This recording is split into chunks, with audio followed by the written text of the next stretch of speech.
Take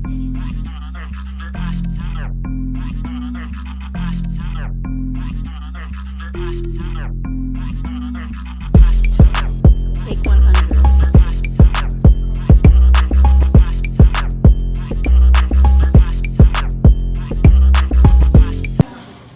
Hey, girl. Hello. Hey, queen.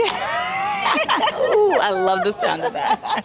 I mean, we are at the brunch for the Black Queens of Durham. Yes, we are. Yes, And we what's are. your name, queen? Nikita Holder. Oh, Nikita Holder. Awesome. I see you setting up over here. Tell me a little bit about you, and then tell me a little bit about what's going on over here. All right. So I am a two-time Canadian Olympian, Ooh. participating in the 100-meter hurdles. What year? 2012 and 2016. Wow. Okay, follow her if you don't know, but now you know. And I run a company called Holder Inspired. Okay, I did not know And that. if you break it down, it's Hold Her Inspired. Oh my God, I love it. Right? Because you are your own inspiration. Yes. And I help women rediscover themselves and help them inspire themselves, re-inspire themselves. I love this. Okay, so how did you get started? We're gonna have to do a snippet, but how did you get started with that? So during my track career, 2015 was a very rough, emotional year, and I had to rediscover my inspiration as I led up to my second Olympic Games. Oh, wow. I had a teammate pass away, and then 3 months later, my father passed away, and I'm then so 2 weeks after that, my divorce was finalized. So there was a lot of emotional turmoil there. So I had to find a way to bounce back so I could compete again. They always say, or I like to say, it's not actually what you go through, but it's that bounce back. Mm-hmm. Obviously giving yourself grace, but that time to bounce back and how you bounce back. Yeah, absolutely. Yeah. The how is very, very, very, very important. And then obviously having a support system behind you is key. It is. Well, I'm happy you bounced back. Well, Did you run faster than you ever ran before after that? So, yes and no. I managed to accomplish things that I needed to within the race. Okay, turn your mic this way a little. It doesn't have to go right up, but it's, Okay, go ahead. So I managed to accomplish things that I needed to that I was working on throughout that year. Okay. But unfortunately, I hit the second last hurdle in the race and fell. But it was, honestly, it couldn't have gone any better. Okay. I really learned a lot about myself in those moments. So it was my proud moment, I like to say. Okay, good. And so your business is called, say it one more time? Hold Her Inspired. And so did you say that for the camera so that they can follow your Instagram? Holder Inspired, yes. And you can find me at Brownstone on Instagram, BROWNNSTONE. Okay. We need to be unique because we queens out here. We queen in. I love that. And I love that for you. And I'd love for you to come into my studio, Perspective Studio Productions, and tell me more about your store. We'll get the whole elaborate story. That would be awesome. I have one more question for you. What does it mean to you to be a part of the Black Queens of Durham? Ooh, that is a great question. You know what? It means a lot. It means a lot. A couple years ago, I did Her Story in Black. Okay. We did 150. Wait, isn't that art?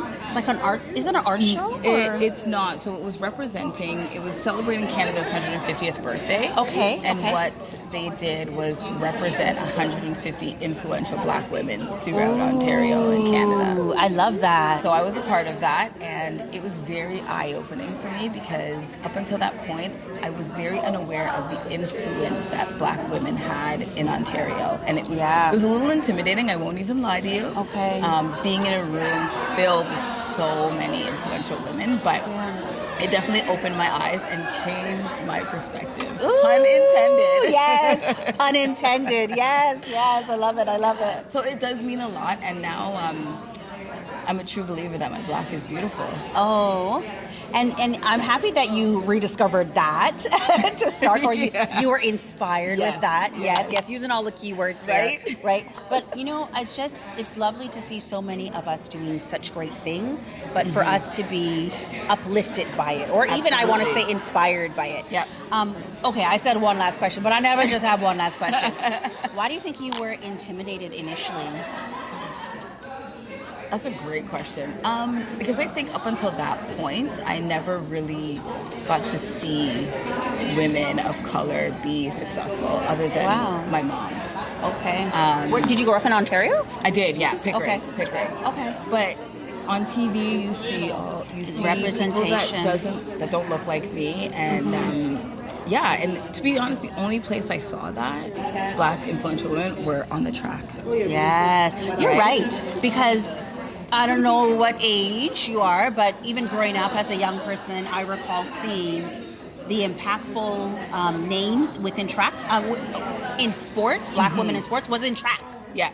It really was in track. Yeah. Exactly. So outside of track and field, my view was very limited.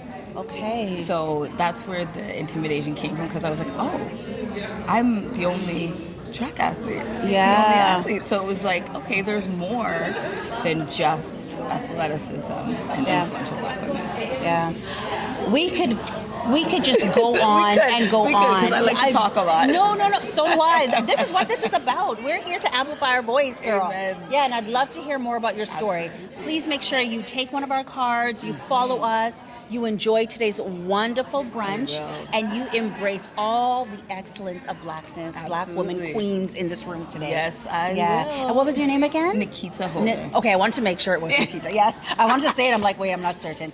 Nikita, thank you so much for gracing us with the camera and amplifying your voice today. Thank you. Yeah, we'll talk soon. Absolutely. Take care.